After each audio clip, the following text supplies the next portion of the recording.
Prier avec Jésus, un itinéraire à ses côtés.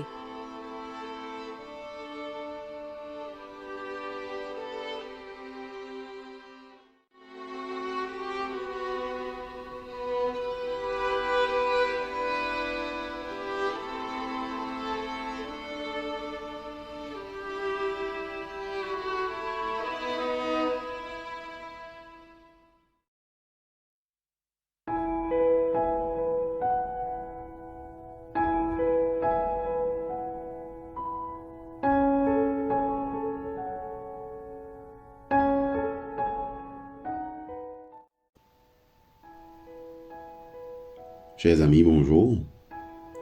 Nous voici arrivés au 4e jour de cette 2e semaine de cheminement. Le thème: la prière et le mal. Il leur dit: cette espèce-là ne peut sortir que par la prière. Marc 9, 29. Ce n'est plus de ma compétence. Je ne peux rien faire de plus. Ces paroles, nous les avons déjà entendues dans toutes sortes de situations. C'est ce que le médecin dit aux parents d'un enfant en proie à une forte fièvre et à une grave infection. Il a essayé tout ce qui était possible sur le plan médical. Reste à voir si les remèdes sont efficaces et entraîneront la guérison.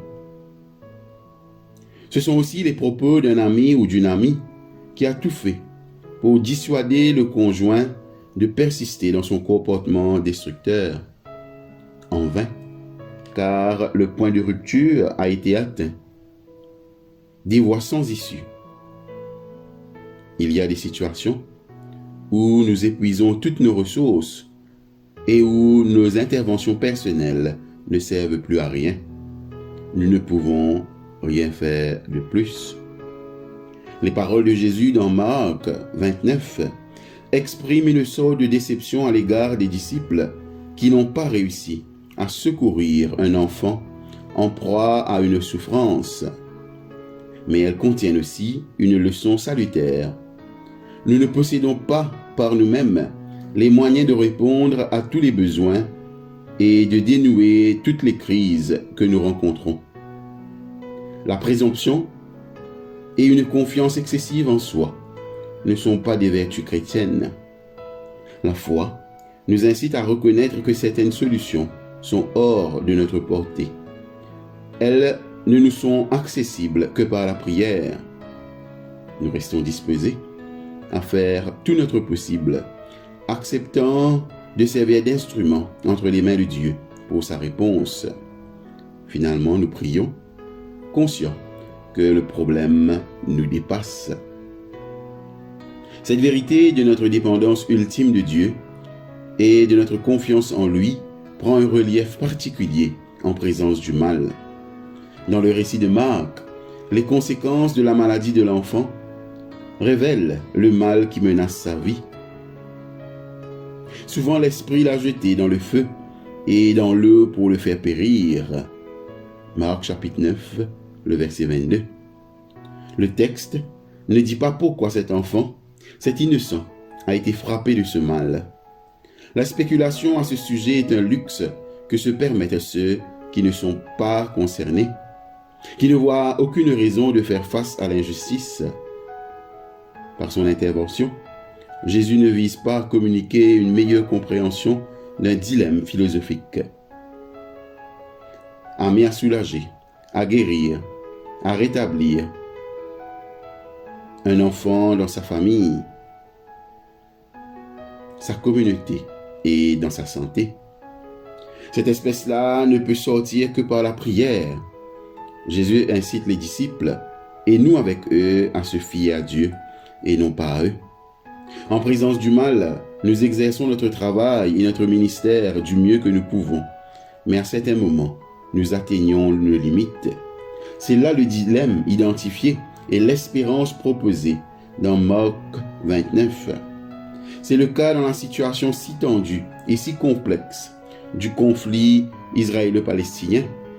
C'est aussi le cas lorsque des conjoints entrent dans le cercle vicieux de la méfiance, chaque nouvelle déception ne faisant qu'aigrir un peu plus les rapports entre eux jusqu'à ce qu'ils semblent irrémédiablement brisés. Le commérage dans l'Église détruit la communion fraternelle.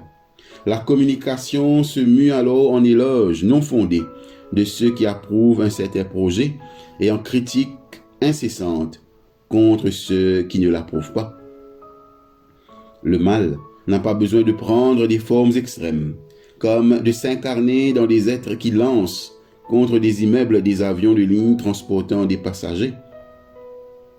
Le mal se manifeste chaque fois que la vérité, la communauté et la compassion sont victimes de l'ignorance, de la défense des prérogatives personnelles et des intérêts égoïstes. Cette espèce-là ne peut sortir que par la prière.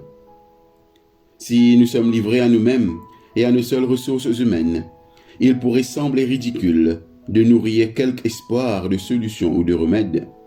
Nous n'avons pas assez de distance par rapport au problème ou à la difficulté. Nous y sommes peut-être pour quelque chose. Nous cherchons depuis de trop nombreuses années déjà, voire des générations, à corriger, changer ou renouveler les choses. Mais nous ne vivons pas par nous-mêmes et Dieu ne nous livre pas à nous-mêmes. La prière nous connecte à celui qui n'a pas du mal avec une connaissance dérivée ou théorique. Sur la croix, Dieu a pris sur lui et en lui le pouvoir extrême du mal. En ressuscitant Jésus, il a montré les limites du mal. Dieu donne des capacités de travail, de ministère et de service que nous devons exploiter au maximum. Mais lorsque nous atteignons nos limites, notamment en présence du mal, la prière nous relie à celui dont les souffrances en Jésus crucifié deviennent espérance par le Christ ressuscité. Le mal n'a pas le dernier mot. La vie, oui. Prions. Ton Fils nous a enseigné à prier.